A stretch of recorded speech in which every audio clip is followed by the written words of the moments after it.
রূহটা যখন মালাকুল মউত আজরাইল যখন কবজ করতে আসে, তার জন্য জাহান্নামের ভিতর থেকে একখানা ময়লা দুর্গন্ধযুক্ত একখানা সালার চট নিয়ে আসে।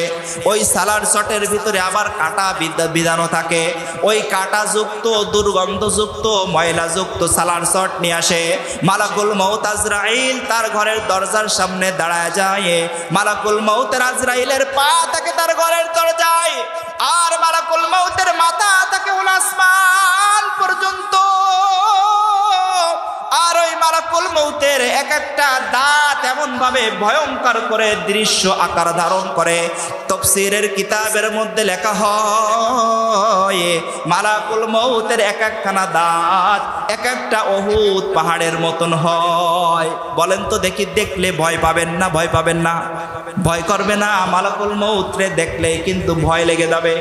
ভয়ে অনেক মানুষ দেখবেন মৃত্যুবরণ করার সাথে সাথে প্রস্রাব করে দেয়, আছে না নাই?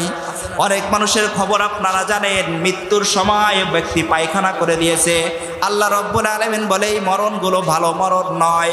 অনেক মানুষে দেখবেন মৃত্যুবরণ করার পরে চক্ষুটা উল্টে যায়, চক্ষুটা ভয়ে কম্পিত হয়ে যায়, পায়খানা করে দেয়, প্রস্রাব করে দেয়, মুখ বাঁকায় যায়, হাতগুলো বাঁকায় যায়, শক্ত হয়ে যায়, আছে না নাই? আল্লাহ রাব্বুল আলামিন বলে এই মৃত্যুগুলো ভালো কোনো মৃত্যু নয়। এই মৃত্যুর মধ্যে নিশ্চয়ই কোনো না কোনো সমস্যা আছে। কারণ মালাকুল মউত আজরাইলের এই ভয়ঙ্কর দৃশ্য দেখার পর মানুষ ভয়ে প্রস্রাব পায়খানা করে দেয়।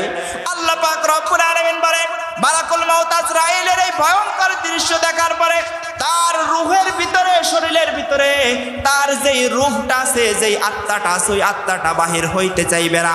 আত্মাটা সব জায়গায় ছুটাছুটি করবে পালানোর জন্য। পায়ের ভিতরে যাবে, ঘেটুর ভিতরে যাবে, শাহরকের ভিতরে যাবে পালানোর জন্য, কিন্তু পালাইতে পারবে না। মালাকুল মউত খপ করে একটা থাবা দিয়া বদকারের রূহটাকে শক্ত করে যখন বাহির হয়ে যখন নিয়ে আসবে, আল্লাহ পাক রব্বুল আলামিন বলেন বদকারের রূহ কবজ করার সময় তার এমন ভাবে পানির পিপাসা লেগে যায়, তাকে যদি আটলান্টিক মহাসাগরের পানি, প্রশান্ত মহাসাগরের পানি, দুনিয়ার সমস্ত খাল বিল সাগর নদী নালার পানিও যদি ওই বদকারের গালের মধ্যে যদি ঢেলে দেওয়া হয়, আমার আল্লাহ পাক রব্বুল আলামিন ডাক দিয়ে বলেন বদকারের পিপাসা মিটবে না। ও বন্ধু মুসলমান ইমানদার, আপনি একটু চিন্তা করেন, বদকারের খাতায় নাম লিখবেন না ইমানদারের খাতায় নাম লিখবেন?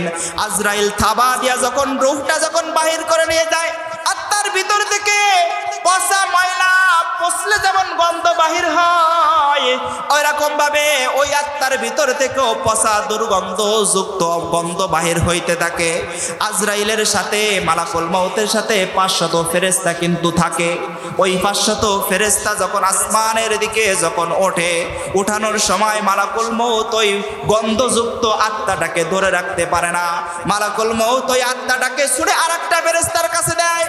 ওই ফেরেশতা কিতাবের মধ্যে লেখা হয় ওই ফেরেশতা ওই আত্মাটাকে সেও কিছু সময় ধরে রাখার পর সেও ধরে রাখতে পারে না, সেও আরেকজনের কাছে ছুঁড়ে মারে। সেও আরেকজনের কাছে ছুঁড়ে মারার পরে কত সময় চোরাচুরি করার পরে আর কেউ হাত থেকে ধরতে চায় না।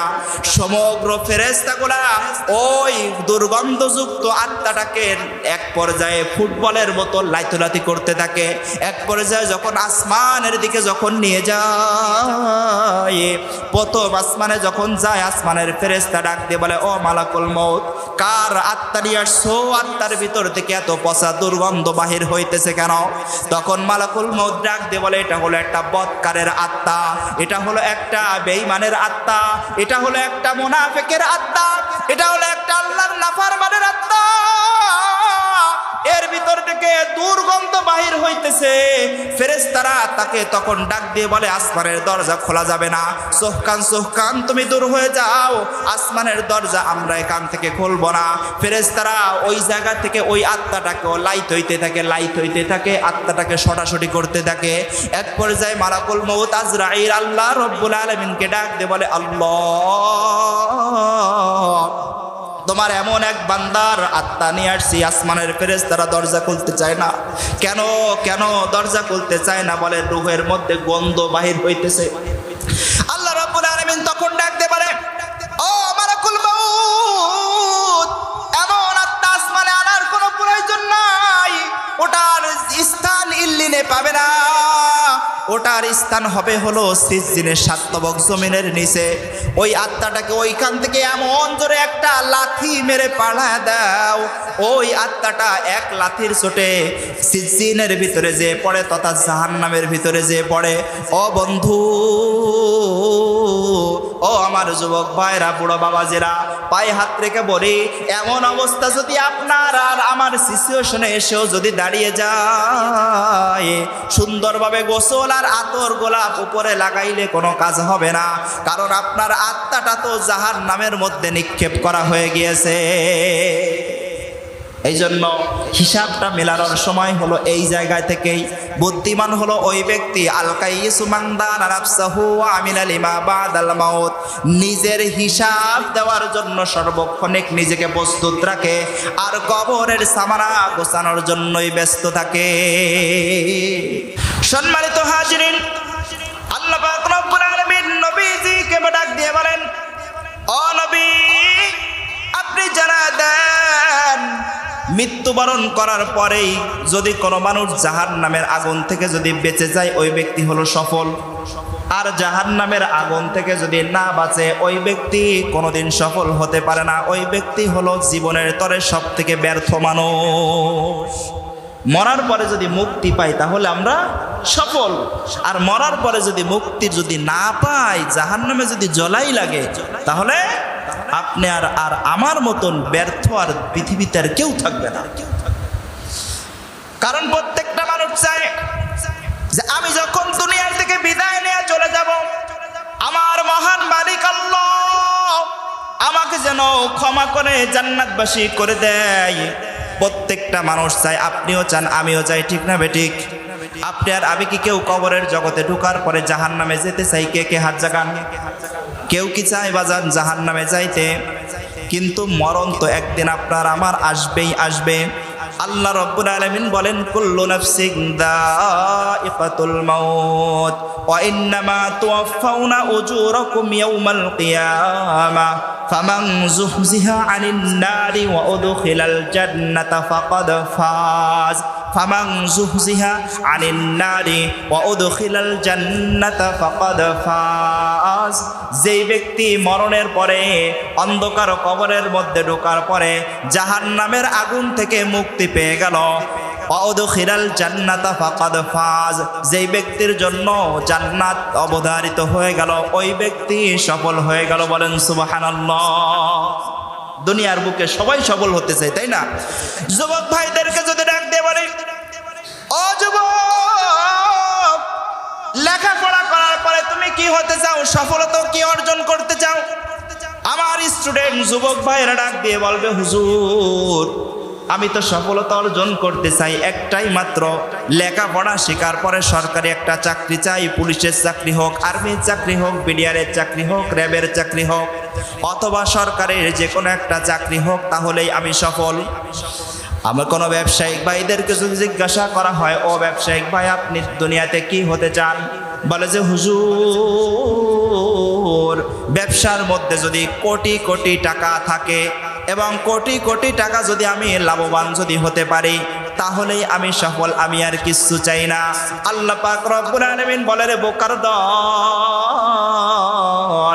দুনিয়ার বুকের মধ্যে কোটি কোটি টাকা আর অর্থ সম্পদ, গাড়ি বাড়ি, অনেক কিছু থাকলেই মানুষ সফল হয় না।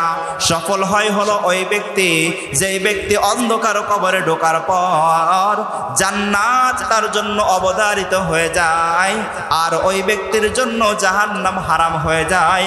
ওই ব্যক্তির মতন সফল আর কেউ হয় না। বলেন না সুবহানাল্লাহ। সফল হতে গেলে কবরের জগতে জাহান্নাম থেকে মুক্তি পেয়ে জান্নাতে যাওয়ার রাস্তা অবলম্বন করা ছাড়া সফলতার কোনো রাস্তা আপনি চোখেই দেখতে পারবেন না।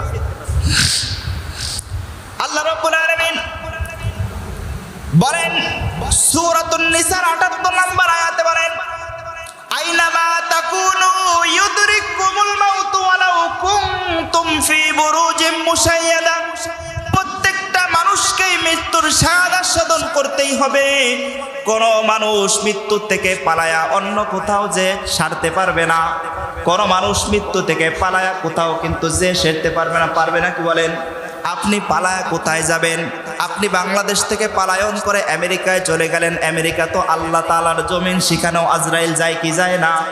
আপনি আমেরিকা থেকে পালায়ন করে ইন্ডিয়ায় চলে গেলেন, ওটাও তো আল্লাহ পাকের জমিন, ওটাও কি আজরাইল চেনে কি চেনে না? আপনি সেখান থেকে পালায়া দুনিয়ার কোন বড় গর্ত খনন করে সেটার ভিতরে ঢুকলেন, ওই জায়গাটাও মালাকুল মউত আজরাইল হাজির হয়ে যাবে। আজরাইল সব জায়গায় চেনে, আপনি যেখানে যাবেন। এই জন্য কবি বলেন, মৌত কাসিং কল্লোরা সিং সারেবো কবর বাইতিং কল্লোরা সিং দাখেলো। মরণ থেকে যতই পালাও মরণ তোমায় নিবে ঘিরি, যদিও পালাও সুদূর আকাশ পারে সেটাই তুমি লাগায় সিঁড়ি। আকাশে যদি কোনো ব্যক্তি সিঁড়ি লাগায়া আসমানের উপরে উঠে গেল, আল্লাহ রব্বুল আলামিন বলেন সেখান থেকেও আমি তোমাকে ধরে নিয়ে আসবো। বলেন না সুবহানাল্লাহ। আল্লাহ রব্বুল আলামিন বলে তুমি যেখানে পালাবা, আকাশ পানে কেন, যেখানেই তুমি পালাও না কেন, সেখানে আমার মালাকুল মউত তোমার দ্বার পর্যন্ত পৌঁছায় যাবে। এই জন্য মরণ কিন্তু অবধারিত আপনার জন্য, আমার জন্য। আপনার বাপ চলে গেছে, দাদা চলে গেছে, পরদাদারা সবাই চলে গেছে, এখন আপনার সিরিয়াল, তারপরে আমার সিরিয়াল। আসার কিন্তু একটা সিরিয়াল আছে, যাওয়ার কিন্তু কোনো সিরিয়াল নাই। যুবক ভাইরা যদি চিন্তা করে আমার বাপ বেঁচে আছে, মা বেঁচে আছে, আমার তো এখনো সময় আসে নাই যাওয়ার জন্য, এই জন্য আল্লাহ পাক রব্বুল আলামিন বলে না না রে যুবক না, তোমার মতন কত যুবক তুমি একটু তাকায় দেখো, তুমি একটু দুনিয়ার খবরটা নিয়ে দেখো, তোমার থেকেও কত তাগড়া তাগড়া যুবক রোড অ্যাক্সিডেন্ট করে দুনিয়ার থেকে হারায় গেছে। তোমার থেকে কত যুবক মানুষ তাকায় দেখো, হ্যান্ডসাম বডির অধিকারী হাসপাতালের বেডের ভিতরে মৃত্যুর শয্যায় সজ্জিত অবস্থায় আছে। তোমার থেকে কত যুবক কত যুবতী তাকায় দেখো, স্ট্রোক করে দুনিয়ার থেকে হারায় যাইতেছে। এই জন্য আমার ভাইদেরকে পায়ে হাত রেখে বলবো, কখন জানি ডাক এসে যায় এই দুনিয়া ছাড়ার জন্য। প্রস্তুতি যদি আপনি আর আমি নেই, তাহলে অন্ধকার কবরে যে মুক্তি পাওয়ার কোনো সম্ভাবনা নাই। আল্লাহর নবী সাল্লাল্লাহু আলাইহি ওয়াসাল্লাম তিরমিজি শরীফের 2459 নম্বর হাদিস শরীফের ভিতরে বলেন, আল কাইসু মান দারা নাফসাহু ওয়া আমিলা লিমা বাদাল মাউত। প্রকৃত বুদ্ধিমান হলো ওই ব্যক্তি, যেই ব্যক্তি তার হিসাব দেওয়ার জন্য সব সময়ের জন্য প্রস্তুত থাকে। আর প্রকৃত বুদ্ধিমান হলো ওই ব্যক্তি, যেই ব্যক্তি তার কবরে যাওয়ার জন্য কবরের সামানগুলো রেডি রাখে। বলেন সুবহানাল্লাহ। আমরা তো দুইটা টাকা হলে, আমরা তো গাড়ি বাড়ির মালিক হইতে পারলে সমাজের মানুষ বড় বুদ্ধিমান দাবি করে, ঠিক না? আপনার আর আমার যদি একটু ক্ষমতা যদি পেয়ে যায়, সমাজের মানুষ আপনাকে আর আমাকে বুদ্ধিমান দাবি করে। কিন্তু কবরের খবর যার মধ্যে নাই, ওই ব্যক্তি কশিনকালেও বুদ্ধিমান হতে পারে না। আর ওই ব্যক্তির টাকাও নাই, পয়সাও নাই, গাড়িও নাই, বাড়িও নাই, অর্থ সম্পদ নাই, ধন সম্পদ কিছু নাই, কিন্তু ওই ব্যক্তির কবরের হিসাব মেলানোর জন্য সব সময় তার ফিকির আছে। কবরের সামানা গোছানোর জন্য ওই ব্যক্তির সব সময় তার ফিকির আছে। মসজিদের মিনারা থেকে আজান যখন বাহির হয়, মসজিদে আসার জন্য ওযু বানায়া মসজিদের দিকে তার ফিকির আছে। আল্লাহ পাক রব্বুল আলামিন বলে, টাকার দরকার নাই, পয়সার দরকার নাই, গাড়ি বাড়ি কোনো কিছুর দরকার নাই। ওই ব্যক্তি যার মরণের ফিকির আছে, কবরের জগতে ঢুকে মুক্তি পাওয়ার ফিকির আছে, ওই ব্যক্তির মতন প্রকৃত বুদ্ধিমান দুনিয়ার মধ্যে আর কেউ নাই। আর বাকি যত মানুষগুলা নিজেদেরকে বুদ্ধিমান দাবি করে করে টাকার পিছনে, ক্ষমতার পিছনে, অর্থ সম্পদের পিছনে, সৌন্দর্যের পিছনে দৌড়ায়, কিন্তু কবরের খবর তাদের অন্তরের মধ্যে নাই। আমার আল্লাহ পাক রব্বুল আলামিন ডাক দিয়ে বলে, ওই ব্যক্তির মতন বোকা মানুষ পৃথিবীর জমিনের মধ্যে কেউ নাই। সূরাতুর রহমানের মধ্যে আল্লাহ পাক রব্বুল আলামিন বলতেছেন, কুল্লু মান আলাইহা ফানি ওয়া ইয়াবকা ওয়াজহু রাব্বিকা যুল জালালি ওয়াল ইকরাম। আল্লাহু আকবার বলেন। সম্মানিত হাজিরিন, যেহেতু সেই রবের দিকে আপনার আমার ফেরত যেতেই হবে, আপনারও সেই রবের দিকে ফেরত যেতে হবে। আমারও সেই রবের দিকে ফেরত যেতেই হবে, আপনার সেই রবের সামনে দাঁড়াইতেই হবে। অন্ধকার কবরের জগতের মধ্যে ঢুইকা সেই মালাকুল মউত আজরাইলের কাছে আপনার দুনিয়ার বুকের মধ্যে থাকা অবস্থায় ধরা দিতেই হবে। আপনাকে অন্ধকার কবরে ঢোকার পরে ফেরেশতাদের কাছে আপনার প্রশ্ন করা হবে, ফেরেশতারা আপনাকে প্রশ্ন করবে, ফেরেশতাদের প্রশ্নের জবাব আপনার দিতেই হবে। জবাব যদি বন্ধু না দিতে পারে, কবরের মধ্যে ঢোকার পরে যেই কবরটার কোনো সাথী নাই, যেই কবরের মধ্যে কোনো বিছানা নাই, যেই কবরের মধ্যে কোনো দরজা নাই, যেই কবরের মধ্যে কোনো জ্বালানা নাই, যেই কবরের মধ্যে কোনো বাতির কোনো ব্যবস্থা নাই, সেই কবরের মধ্যে আপনি একা একা একা একা কেমনে থাকবেন? হিসাবটা একটু মেলায় দেখেন। বালিশের সাথে মাথাটা লাগায় আজকেরাই একটু চিন্তা করবেন। আজকেরা যদি মালাকুল মউত আমার বাড়ির দরজার সামনে যদি চলে আসে, আমার রূহের আমার প্রাণ পাখিটা যদি বাহির করে যদি নিয়ে যায়, আজকের রাতটাই যদি আমার কবরের প্রথম রাত যদি হয়, আমার কবরে ঢোকার পর আমার কোনো সাথী থাকবে না, কোনো বন্ধু বান্ধব থাকবে না, আমার টাকা থাকুক, পয়সা থাকুক, গাড়ি থাকুক আর বাড়ি থাকুক, কোনো কিছুই আমার কাছে আসবে না। আমার বিবি, আমার সন্তান, আমার ভাই, আমার বোন, আমার মসজিদের ইমাম, আমার মসজিদের খতিব, আমার ভাই, আমার ব্রাদার, কেউ তো আমার কাজে আসবে না। আমি বড় একা একা একা একা একা কেমনে থাকবো? দুনিয়ার কোনো টাকা পয়সা তো আর অন্ধকার কবরের মধ্যে চলে না রে বাজান। এই জন্য এই কথাটা বাড়ি যাইয়া বালিশের সাথে মাথাটা লাগায় চিন্তা করবেন।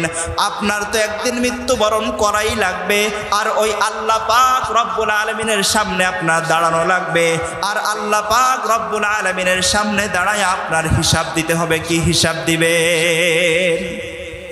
এই জন্য আল্লাহর নবী বিশ্ব নবী রহমাতুল লিল আলামিন নবী সরকারে দু আলম নবী বলেন, আকসিরু যিকরা হাদিমিল লাযযাতিল মাউত, তোমরা অধিক পরিমাণ সময় মৃত্যুকে স্মরণ করো, কেননা মৃত্যু দুনিয়ার স্বাদকে ধ্বংস করে দেয়। দুনিয়ার কোনো রাজা হোক, বাচ্চা হোক, মন্ত্রী হোক, ধনী হোক আর গরিব হোক, যেই হোক না কেন, ওই মানুষটার মাথার মধ্যে যদি এই জিনিসটা যদি তসবির দানার মতন যদি গাঁথা থাকে, দিন শেষ হলে যেমন অন্ধকার নেমে আসে, আসমানের সূর্যটা যেমন ডুবে যায়, আসমানটা যেমন অন্ধকার হয়ে যায়, আসমানটা যেরকমের অন্ধকার হয়ে যায়, দিন শেষে রাত্র জাগরণ করা লাগে। আমার হায়াতের নির্দিষ্ট একটা সময় আছে, আর হায়াতের নির্দিষ্ট সময়টা যখন আমার শেষ হয়ে যাবে, মালাকুল মউত আমার বাড়ির দরজার সামনে দাঁড়ায় যাবে। আমার মালাকুল মউত বাড়ির দরজার সামনে দাঁড়ায় আমার প্রাণ পাখিটা বাহির করে নিয়ে যাবে, আর আমার আল্লাহ পাক রব্বুল আলামিনের সামনে দাঁড়ায়া আমার ছোট বড় সব কিছুর হিসাব দিতে হবে। ইনকামের হিসাব দিতে হবে, হায়াতের হিসাব দিতে হবে, হাত কোন কাজে ব্যয় করেছি হাতের হিসাব দিতে হবে, জবান কোন কাজে ব্যয় করেছি জবানের হিসাব দিতে হবে, পা কোন কাজে ব্যয় করেছি পায়ের হিসাব দিতে হবে, অঙ্গ প্রত্যঙ্গ কোন কাজে ব্যয় করেছি হিসাব দিতে হবে, পাশের বাড়ির কোনো মানুষকে কষ্ট দিয়েছি কি দেই নাই তার হিসাব দিতে হবে, স্ত্রীর হক আদায় করেছে কি করে নাই তার হিসাব দিতে হবে, মা বাবার হক আদায় করেছে কি করে নাই তার হিসাব দিতে হবে, ছাত্র উস্তাদের হক আদায় করেছে কিনা হিসাব দিতে হবে, উস্তাদ ছাত্রের হক আদায় করেছে কিনা তার হিসাব দিতে হবে। এক কথায় পুরো পাতেহ জীবনটার হিসাব ওই আল্লাহ রব্বুল আলামিনের কাছে আপনারও দিতে হবে রে বাজান, আমারও দিতে হবে। হিসাবের মধ্যে যদি গড়মেল যদি একবার যদি লেগে যায়, আমার আল্লাহ পাক রব্বুল আলামিন বলে, রে বান্দা, তোমার জন্য কিন্তু তখন মুসিবত নেমে আসবে।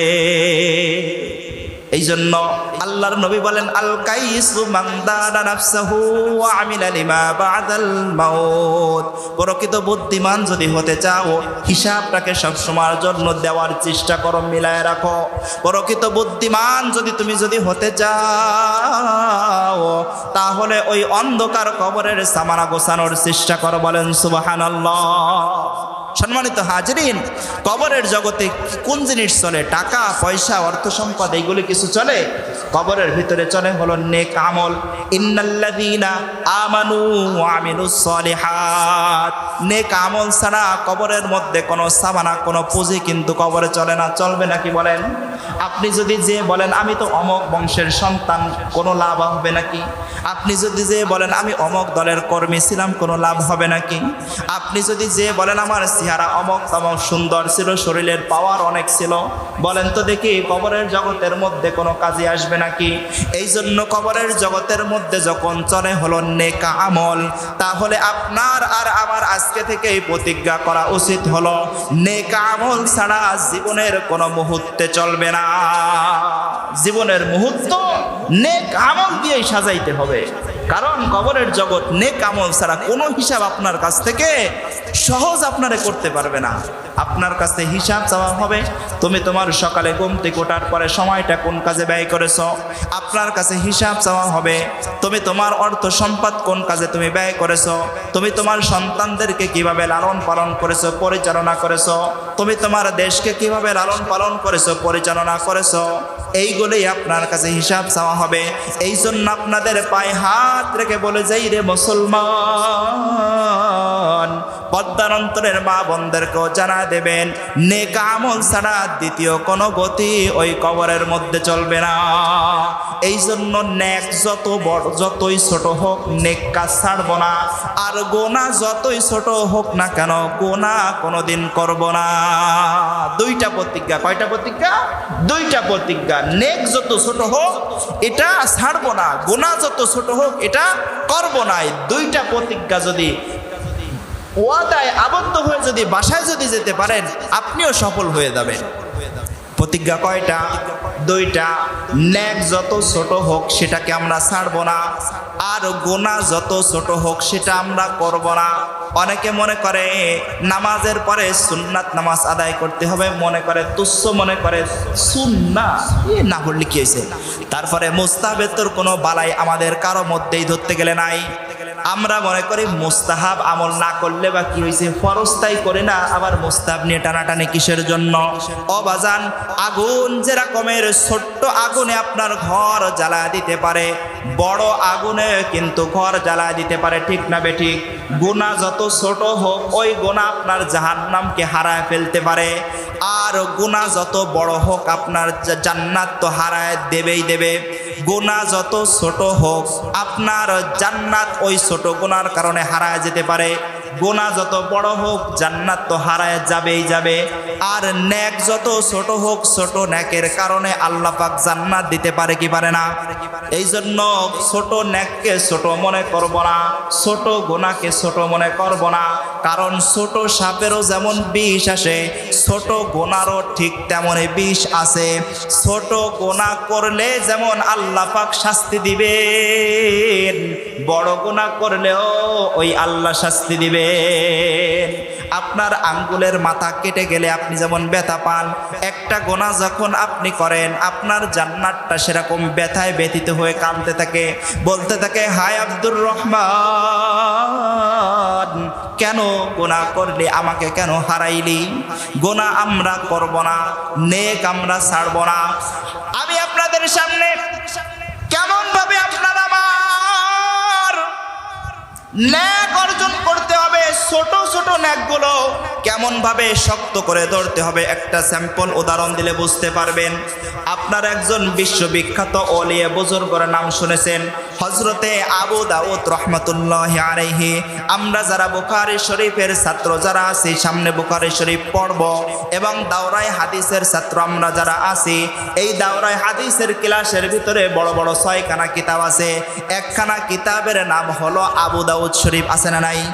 এই আবু দাউদ শরীফ যিনি লিখেছেন তিনার নাম হযরতে আবু দাউদ রহমাতুল্লাহি আলাইহি। তিনি ছোট্ট একটা নেকিকে কেমন ভাবে প্রাধান্যতা দিয়েছেন, ছোট্ট একটা কথা আপনাদেরকে স্যাম্পল উদাহরণ দিলে বুঝবেন। একদিন হযরতে আবু দাউদ রহমাতুল্লাহি আলাইহি রাস্তার কিনারা থেকে হেঁটে যাচ্ছেন, হাঁটতে হাঁটতে একটা নদীপথের পাশ থেকে হাঁটতেছেন। নদীপথের পাশ থেকে হাঁটতে হাঁটতে হাঁটতে হাঁটতে কিছু দূর যাওয়ার পরে দেখে নদীর ভিতরে বিশাল একখানা জাহাজ দেখা যায়, নম্বর করে জাহাজটা থামানো আছে। জাহাজের ভিতর থেকে কোন এক আল্লাহর বান্দা জাহাজের ভিতর থেকে বড় একখানা হাসি দিয়েছেন। হাসি দেওয়ার পরে আল্লাহর বান্দা জোরে বলেছেন আলহামদুলিল্লাহ। আমরা হাসি দেওয়ার পরে কি বলি? আলহামদুলিল্লাহ বলি না? হাসি দেওয়ার পরে আলহামদুলিল্লাহ বলা হলো সুন্নাত। আর আলহামদুলিল্লাহ আমি যদি শুনতে পারি আপনার হাসির আলহামদুলিল্লাহ, আমার জন্য হাসির তদ উত্তরে ইয়ারহামুকাল্লাহ বলা সুন্নাত। বলেন না সুবহানাল্লাহ। ইমাম আবু দাউদ রাহমাতুল্লাহি আলাইহি ওই হাসি দাতার হাসির আলহামদুলিল্লাহ শুনেছে।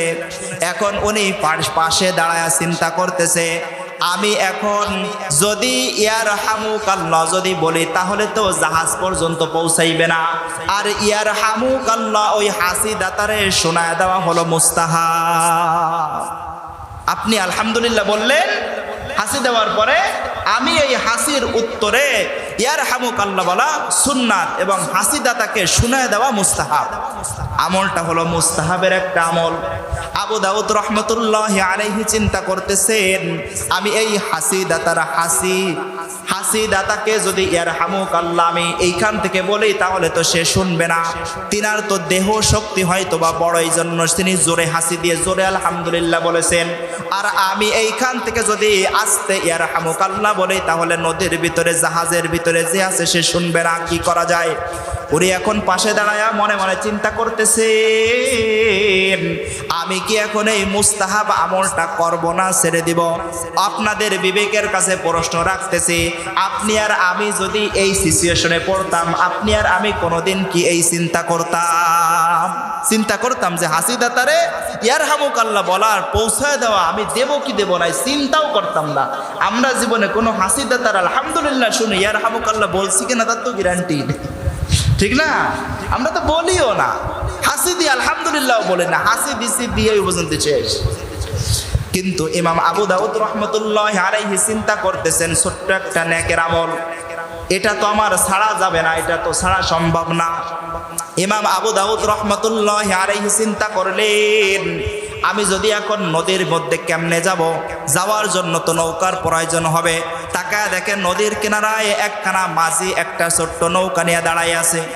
মাঝির কাছে যে ডাক দিয়ে বললেন, ও মাঝি ভাই, তুমি কি আমার ছোট্ট একটা উপকার করতে পারবা নাকি বলো? মাঝি তখন ডাক দিয়ে বলতেছে, কি উপকার করা লাগবে হুজুর বলেন। ডাক দিয়ে বলতেছে, উপকারটা হলো ওই যে সাগরের ভিতরে নদীর ভিতরে যেই বড় জাহাজখানা আছে, পাশেই জাহাজখানা দেখা যায়, ওই জাহাজ পর্যন্ত আমাকে পৌঁছায় দিবা। আবার ওই জাহাজ থেকে ফেরত নিয়ে নদীর কিনারায় আমাকে নামায় দিবা। নৌকার মাঝি ডাক দিয়ে বলতেছে, তুমি যদি আমাকে টাকা দাও, তুমি যদি আমাকে পয়সা দাও, আমার জাহাজ পর্যন্ত নয়, আমি এই জাহাজ থেকে আরো দূর পর্যন্ত যাওয়া আমার কোনো অসুবিধা নাই। কারণ মাঝি তো আর কিছুই জানে না, মাঝি তো পয়সার গোলাম, তিনি তো পয়সা খোঁজ করতেছে। আপনি আর আমি যদি হইতাম পয়সা দিয়ে কোনোদিন ইয়ারহামুকাল্লাহ বলতে যাইতাম না, কি বলেন? আরো ছোট্ট একটা আমল, মুস্তাহাবের আমল। আপনারা তো বলবেন, হুজুর জুমার নামাজ পড়ার পরে সালাম ফেরানোর পরে তো সুন্নাত নামাজি পড়ি না, মুস্তাহাব দেওয়ার দরকারটা কি? কিন্তু ইমাম আবু দাউদ রাহমাতুল্লাহি আলাইহি চিন্তা করলেন যে হাসির উত্তরের ইয়ারহামুকাল্লাহ আমি পৌঁছায় দিয়েছি, কারণ আমার একটা মুস্তাহাবের আমল হয়ে যাবে যদিও আমার কিছু পয়সা যায়। উনি তখন চিন্তা করলেন, মাঝি তোমার কয় টাকার প্রয়োজন হয় তুমি আমাকে বলো। বলে, তুমি যদি ওই জাহাজ পর্যন্ত যদি যাও তাহলে আমাকে 3 পয়সা দেওয়া লাগবে। বলেন সুবহানাল্লাহ। কয় পয়সা দেওয়া লাগবে? আমাকে মাত্র 3 পয়সা দেওয়া লাগবে। ইমাম আবু দাউদ রাহমাতুল্লাহি আলাইহি বলতেছেন, আমলটা যদিও ছোট কিন্তু ওটা তো নেকির কাজ, নেকি ছাড়া যাবে না। 3 পয়সা যাই যাক, আমার কোনো অসুবিধা নাই। উনি নৌকার উপরে উঠলেন, চড়ে বসলেন, মাঝি ওই জাহাজ পর্যন্ত পৌঁছায় দিলেন। জাহাজ পর্যন্ত পৌঁছায় জাহাজের উপরে উঠলেন। ওঠার পরে ইমাম আবু দাউদ রহমতুল্লাহ আলাইহি জাহাজের ভিতরে যে একটা ডাক দিলেন, আর ডাক দিয়ে বললেন, কিছুক্ষণ আগে কোন ব্যক্তি হাসি দিয়ে আলহামদুলিল্লাহ বলেছে? এক ব্যক্তি হাত জাগায় বলতেছে, হুজুর আমি হাসি দিয়ে আলহামদুলিল্লাহ বলেছি। ইমাম আবু দাউদ রহমতুল্লাহ আলাইহি তাকে ইয়ারহামুকাল্লাহ বলে দিলেন। বলেন না সুবহানাল্লাহ। এতটুকুন বলে আবার নৌকায় উনি ফেরত চলে আসলেন। পকেট থেকে কসকসা 3খানা পয়সা বাহির করে নৌকার মাঝির হাতে তুলে দিলেন। নৌকার মাঝির হাতে তুলে দেওয়ার পর ইমাম আবু দাউদ রহমতুল্লাহ আলাইহি রাস্তা থেকে হাঁটা শুরু করে দিলেন। মাঝি এখন চিন্তায় পড়ে গেলেন, জীবনে কত পাগল দেখেছি, এমন তো কোনো পাগল দেখি নাই। সামান্য একটু পথ, 3 পয়সার কোনো পথ নয়, 1 পয়সার পথ হয় না। আমি তার কাছে 3টা পয়সা চাইলাম, সে গেল আর আসলো, কোনো কাজকাম কিছুই তো তারে করতে দেখলাম না। উনি ওনার মতন পাগল দুনিয়ার বুকের মধ্যে আর কেউ নাই। এই কথা মাঝি দিলের ভিতরে চিন্তা করতেছে, যার হাতে ওই কসকসা 3খানা পয়সা নিয়ে উনি চিন্তা করতেছে, হায় রে পাগল, এটা আবার কেমন পাগল? এ দেখি দুনিয়ার কোনো পাগল নয়, এ দেখি আল্লাহ পাক রব্বুল আলামিনের পাগল। এদিক থেকে আসমান থেকে কে যেন ঘোষণা করতেছে, ও ইমাম আবু দাউদ, ছোট্ট একটা নেকির বিনিময়ে, ছোট্ট একটা মুস্তাহাবের আমলের বিনিময়ে এই দুনিয়া বরাবর বিশাল 10 দুনিয়া বরাবর জান্নাতের মালিক হয়ে গেল। বলেন সুবহানাল্লাহ। কিসের কারণে বলেন? আমলের কারণে, নেকের কারণে। নেক যদিও ছোট হয়েছে কিন্তু নেকিটা ইখলাসওয়ালা নেকি হয়েছে, নেকিটা আল্লাহকে দেখানোর জন্যই হয়েছে। বলেন তো দেখি, সাগরের ভিতরে জাহাজের উপরে ওইখানে দেখানোর মতন কি আর আছে? আরো সামান্য মুস্তাহাবের একটা আমল, ওটা দেখে বা মানুষের কি আর উপকার করবে? এমন যদি হতো তাহাজ্জুদের নামাজ আদায় করে মাইকিং করে গিলাকায় ঘোষণা করে দিয়েছে, তা তো আর নয়। ছোট্ট একখানা মুস্তাহাবের আমল করে ইমাম আবু দাউদ রহমতুল্লাহ আলাইহি বিশাল বড় জান্নাতের অধিকারী হয়ে গিয়েছে। এই জন্য মুসলমান, আপনাদের পায়ে হাত রেখে আমি আপনাদেরকে বলে যাই, আল্লাহ পাক রব্বুল আলামিন বলেন, নেকি যতটুকুন ছোট হোক তোমরা কখনো নেকির কাজ ছেড়ে দিবা না, আর গুনাহ যতই ছোট হোক তোমরা কোনোদিন গুনার কাছের ধারেও যাবা না। পারা যাবে তো ইনশাআল্লাহ? আল্লাহ আমাদের তৌফিক দান করুক। বলেন আমিন। একটা কথায় বালিশের সাথে মাথাটা লাগা চিন্তা করবেন, বাপ চলে গেছে, দাদা চলে গেছে, দাদি চলে গেছে, পদ্দাদারা সবাই চলে গেছে, সিরিয়াল হলো আমার। গোরস্থানের দিকে তাকায় দেখেন, একটা সময় গোরস্থানের মধ্যে শুধু বালু আর বালু আর বালু ছাড়া কিছুই ছিল না। কিন্তু এই গোরস্থানের মধ্যে তাকায় দেখেন কতগুলো মাইয়াতের কবর হয়ে গিয়েছে। পালা গরমে আপনার কবরস্থ ওইখানেও হতেও পারে, পালা গরমে আপনার তো দুনিয়া থেকে ছাড়তে হবেই হবে। কবর যেখানেই হোক না কেন চলে কিন্তু যেতেই হবে ওই অন্ধকার কবরে। অবাজান কিতাবের মধ্যে লেখা হয়, যখন কোনো মানুষ দুনিয়ার থেকে যখন বিদায় নিবে, মালাকুল মউত আজরাইল আলাইহিস সালাতু ওয়াস সালামের সাথে 500 ফেরেশতা তার রূহটাকে নিতে আসবে। ভালো করে কথাটাকে একটু খেয়াল করে শুনে দেখেন যে আপনি কোন রাস্তার পথের প্রতীক হতে চান, কোন রাস্তায় আপনি চলতে চান, কোন পথের প্রতীক হয়ে কোন পথের মতের অনুসরণ করে চলতে চান। আপনার রূহটাকে কেমন করে কবজ করা হবে, আল্লাহ পাক রব্বুল আলামিনের ফেরেশতারা আপনার সাথে কেমন ব্যবহার করবে, আল্লাহ রব্বুল আলামিন আপনার সাথে কেমন ব্যবস্থা করবে, কেমন ব্যবহার করবে, এই কথাটাকে একটু বুঝিয়া যান এইখান থেকে। আল্লাহ রব্বুল আলামিন বলেন, যদি কোনো ইমানদার কোনো বান্দা যদি মৃত্যুবরণ করে, আমি আমার মালাকুল মউত আজরাইলের হাতে সুন্দর একখানা রেশমের রুমাল পাঠায় দেই। ওই রেশমের রুমালখানা নিয়া মালাকুল মউত আজরাইল আলাইহিস সালাতু ওয়াস সালাম আমার বান্দার কাছে যায়।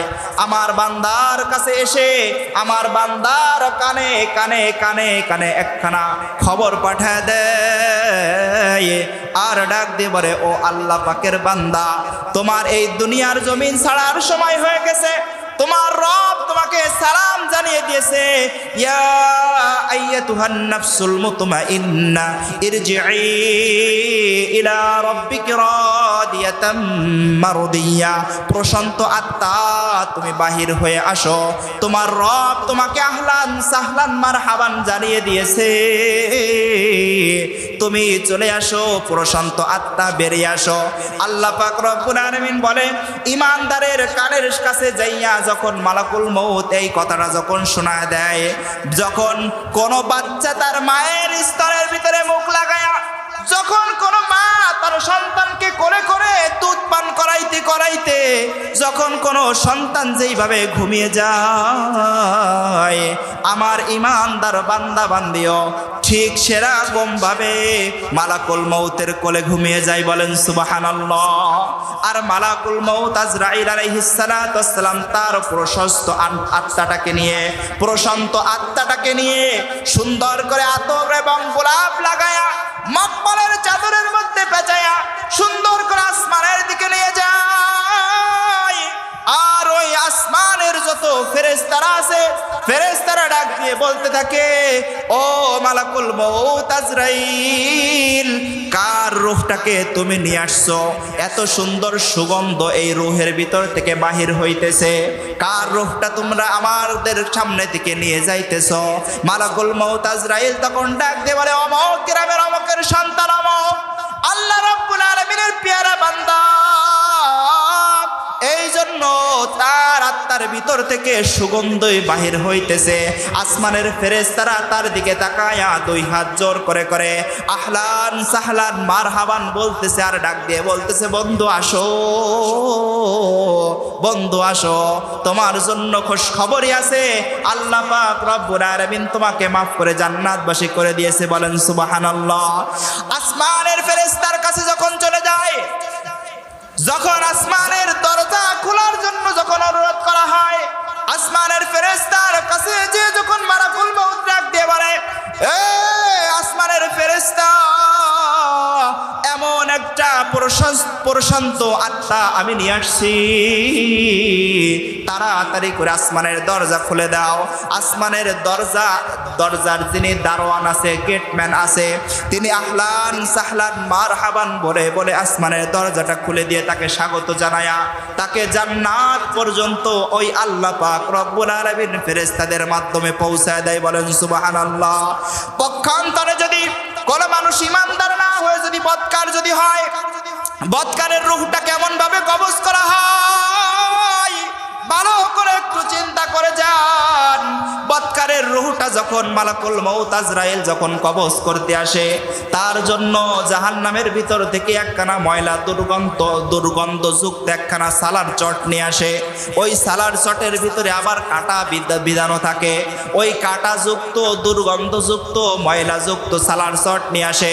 মালাকুল মউত আজরাইল তার ঘরের দরজার সামনে দাঁড়ায় যায়। মালাকুল মউতের আজরাইলের পা থাকে তার ঘরের দরজায়, আর মালাকুল মউতের মাথা থাকে উল আসমান পর্যন্ত। আর ওই মালাকুল মউতের এক একটা দাঁত এমন ভাবে ভয়ঙ্কর করে দৃশ্য আকার ধারণ করে, তাফসীরের কিতাবের মধ্যে লেখা হয় মালাকুল মউতের এক একখানা দাঁত এক একটা উহুদ পাহাড়ের মতন হয়। বলেন তো দেখি, দেখলে ভয় পাবেন না? ভয় পাবেন না? ভয় করবে না? মালাকুল মউতরে দেখলেই কিন্তু ভয় লেগে যাবে। ভয়ে অনেক মানুষ দেখবেন মৃত্যুবরণ করার সাথে সাথে প্রস্রাব করে দেয়, আছে না নাই? অনেক মানুষের খবর আপনারা জানেন, মৃত্যুর সময় ব্যক্তি পায়খানা করে দিয়েছে। আল্লাহ রাব্বুল আলামিন বলে এই মরণগুলো ভালো মরণ নয়। অনেক মানুষে দেখবেন মৃত্যুবরণ করার পরে চক্ষুটা উল্টে যায়, চক্ষুটা ভয়ে কম্পিত হয়ে যায়, পায়খানা করে দেয়, প্রস্রাব করে দেয়, মুখ বাঁকায় যায়, হাতগুলো বাঁকায় যায়, শক্ত হয়ে যায়, আছে না নাই? আল্লাহ রাব্বুল আলামিন বলে এই মৃত্যুগুলো ভালো কোনো মৃত্যু নয়। এই মৃত্যুর মধ্যে নিশ্চয়ই কোনো না কোনো সমস্যা আছে। কারণ মালাকুল মউত আজরাইলের এই ভয়ঙ্কর দৃশ্য দেখার পর মানুষ ভয়ে প্রস্রাব পায়খানা করে দেয়। আল্লাহ পাক রব্বুল আলামিন বলেন মালাকুল মাউত আজরাইলের এই ভয়ঙ্কর দৃশ্য দেখার পরে তার রূহের ভিতরে, শরীরের ভিতরে তার যেই রূহটা আছে, যেই আত্মাটা আছে, ওই আত্মাটা বাহির হইতে চাইবে না। আত্মাটা সব জায়গায় ছুটাছুটি করবে পালানোর জন্য। পায়ের ভিতরে যাবে, ঘেটুর ভিতরে যাবে, শাহরকের ভিতরে যাবে পালানোর জন্য, কিন্তু পালাইতে পারবে না। মালাকুল মাউত খপ করে একটা থাবা দিয়া বদকারের রূহটাকে শক্ত করে যখন বাহির হয়ে যখন নিয়ে আসবে, আল্লাহ পাক রব্বুল আলামিন বলেন বদকারের রূহ কবজ করার সময় তার এমন ভাবে পানির পিপাসা লেগে যায়, তাকে যদি আটলান্টিক মহাসাগরের পানি, প্রশান্ত মহাসাগরের পানি, দুনিয়ার সমস্ত খাল বিল সাগর নদী নালার পানিও যদি ওই বদকারের গালের মধ্যে যদি ঢেলে দেওয়া হয়, আমার আল্লাহ পাক রব্বুল আলামিন ডাক দিয়ে বলেন বদকারের পিপাসা মিটবে না। ও বন্ধু মুসলমান ইমানদার, আপনি একটু চিন্তা করেন, বদকারের খাতায় নাম লিখবেন না ইমানদারের খাতায় নাম লিখবেন? আজরাইল থাবা দিয়া যখন রূহটা যখন বাহির করে নিয়ে যায়, আত্মার ভিতর থেকে পচা ময়লা পচলে যেমন গন্ধ বাহির হয়, ওই রকম ভাবে ওই আত্মার ভিতর থেকেও পচা দুর্গন্ধ যুক্ত গন্ধ বাহির হইতে থাকে। আজরাইলের সাথে মালাকুল মাউতের সাথে 500 ফেরেশতা কিন্তু থাকে। ওই 500 ফেরেশতা যখন আসমানের দিকে যখন ওঠে, উঠানোর সময় মালাকুল মাউত ওই গন্ধযুক্ত আত্মাটাকে ধরে রাখতে পারে না। মালাকুল মাউত ওই আত্মাটাকে ছুঁড়ে আরেকটা ফেরেশতার কাছে দেয়। ওই ফেরেশতা কিতাবের মধ্যে লেখা হয়, ওই ফেরেশতা ওই আত্মাটাকে সেও কিছু সময় ধরে রাখার পর সেও ধরে রাখতে পারে না, সেও আরেকজনের কাছে ছুঁড়ে মারে। সেও আরেকজনের কাছে ছুঁড়ে মারার পরে কত সময় চোরাচুরি করার পরে আর কেউ হাত থেকে ধরতে চায় না। সমগ্র ফেরেশতাগুলা ওই দুর্গন্ধযুক্ত আত্মাটাকে এক পর্যায়ে ফুটবলের মতো লাইতুলাতি করতে থাকে।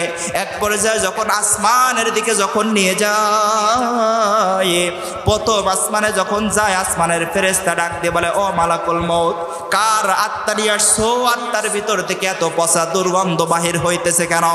তখন মালাকুল মাউত ডাক দিয়ে বলে এটা হলো একটা বদকারের আত্মা, এটা হলো একটা বেঈমানের আত্মা, এটা হলো একটা মুনাফিকের আত্মা, এটা হলো একটা আল্লাহর নাফরমানের আত্মা। এর ভিতর থেকে দুর্গন্ধ বাহির হইতেছে।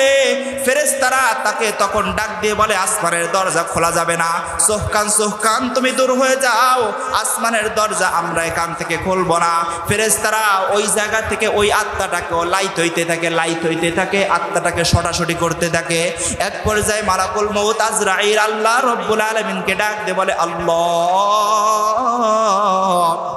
তোমার এমন এক বান্দার আত্মা নিয়ে আসছি, আসমানের ফেরেশতারা দরজা খুলতে চায় না। কেন কেন দরজা খুলতে চায় না? বলে রূহের মধ্যে গন্ধ বাহির হইতেছে। আল্লাহ রাব্বুল আলামিন তখন ডাক দিয়ে বলে ও মালাকুল মাউত, এমন আত্মা আসমানে আনার কোনো প্রয়োজন নাই, ওটার স্থান ইল্লিনে পাবে না, ওটার স্থান হবে হলো সিজ্জিনের 7 তবক জমিনের নিচে। ওই আত্মাটাকে ওইখান থেকে এমন জোরে একটা লাথি মেরে পাড়া দাও, ওই আত্মাটা এক লাথির চোটে সিজ্জিনের ভিতরে যে পড়ে তথা জাহান্নামের ভিতরে যে পড়ে। ও বন্ধু, ও আমার যুবক ভাইরা, বুড়ো বাবাজিরা, পায়ে হাত রেখে বলি, এমন অবস্থা যদি আপনার আর আমার সিচুয়েশনে এসেও যদি দাঁড়িয়ে যায়, সুন্দরভাবে গোসল আর আতর গোলাপ উপরে লাগাইলে কোনো কাজ হবে না, কারণ আপনার আত্মাটা তো জাহান্নামের মধ্যে নিক্ষেপ করা হয়ে গিয়েছে। এই জন্য হিসাবটা মেলানোর সময় হলো এই জায়গায় থেকেই। বুদ্ধিমান হলো ওই ব্যক্তি আল কাইয়িসু মান দানা নাফসাহু ওয়া আমিলা লিমা বাদাল মাউত, নিজের হিসাব দেওয়ার জন্য সর্বক্ষণিক নিজেকে প্রস্তুত রাখে, আর কবরের সামানা গোছানোর জন্যই ব্যস্ত থাকে। কবরের পথের যাত্রী সবাই না? আপনিও কবরের পথের যাত্রী, আমিও কবরের পথের যাত্রী। এই জন্য বাজান, দুনিয়ার বুকের ভিতরে এত বড়াই, এত অহংকার, এত ক্ষমতা, এগুলো কোনো লাভ আসবে না।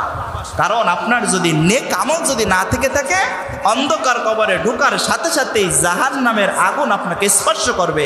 দুনিয়ার আগুন যদি আঙ্গুলের মাথায় লাগে, ওই আঙ্গুলের মাথাটা পুড়ে যায়। আর কিতাবের মধ্যে লেখা হয় জাহান্নামের আগুন যদি পায়ের কেরি আঙ্গুলের মাথায় যদি লাগিয়ে দেওয়া হয়, সর্বপ্রথম কষ্টটা তার কলিজার উপরে লেগে যায়। সহ্য করতে পারবেন বলেন? জাহান্নামের আগুন বড়ই কঠিন, জাহান্নামের আগুন বড় ভয়ঙ্কর। এই জন্য আপনাদের পায়ে হাত রেখে বলবো, আজকে থেকে তওবা করেন। মরণের সময় এই বুড়ো বুড়ো বাবাজি যারা আছেন, আপনাদের টিকিট ঘুনায় আসছে। আমরা যারা যুবক আছি, আমাদেরও যে এই দাড়ি পাকা পর্যন্ত হায়াত পাবো তার কোনো গ্যারান্টি নাই। কেউ দিতে পারবে বলেন? কেউ দিতে পারবে না। হাসপাতালের বেডে যেয়ে দেখেন, আপনার আর আমার থেকে কত নওজোয়ান যুবক যুবতী হাসপাতালের বেডে শুয়ে কাতরাচ্ছে। কিসের জুমা, কিসের ঈদ, কিসের ভালো খাবার আর কিসের কি, তাদের চিন্তা চেতনা যে আল্লাহ সুস্থতা দান করে দাও। আল্লাহ তো এখনো সুস্থ রেখেছে, তা আপনি আল্লাহকে কেন ভুলে গেলেন? আল্লাহকে ভুলবেন কেন? আল্লাহর মতন দয়ালু পৃথিবীতে আর কেউ নাই।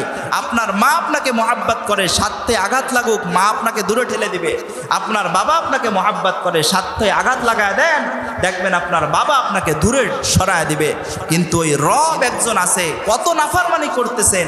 আল্লাহ পাক রব্বুল আলামিন পানি বন্ধ করলেন না, বাতাস বন্ধ করলেন না, অক্সিজেন বন্ধ করলেন না, খাবার দাবার বন্ধ করলেন না। তাহলে ইবাদত যদি করতেই হয়, সেই আল্লাহ পাক রব্বুল আলামিনের ইবাদতই আমরা আমাদের দিলের ভিতরে এমনভাবেই ফিট করি যাতে আল্লাহ পাক মরণের পরে সোজাসুজি জান্নাত দান করতে পারে। আল্লাহ রব্বুল আলামিন আমাকে সহ আমাদের সবাইকেই সঠিক বুঝ দান করুন। সকলে বলেন আমিন।